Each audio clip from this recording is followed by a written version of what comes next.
At kapag 15,000 ang ini-invest mo, meron ka, in 10 years lang, meron ka ng 3.5 million. Ano yung pwede nating matutunan dito sa financial calculator na table na to? Ito yung magiging guide natin kung magkano yung dapat nating ipunin kada buwan para at least alam natin kung kaya ba nating ma-hit yung goal natin. At syempre, mas maaga ka mag-start, mas maliit lang yung kailangan mong ipunin.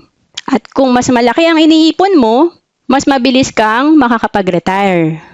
Meron akong video, ang title niya, Financial Goal. Pwede nyo i-check doon kung paano gumamit ng financial calculator. Kasi pwede nyo iba sa nyo, nagsisave ng 4,000 a month, wala naman dito yun sa computation natin. So malalaman nyo yan, punta lang kayo sa bit.ly/fcalculator. Tinuro ko dyan yung step-by-step process kung paano ka magko-compute. To know more about savings and investment, message mo lang ako sa FB, Roan Celis Capistrano.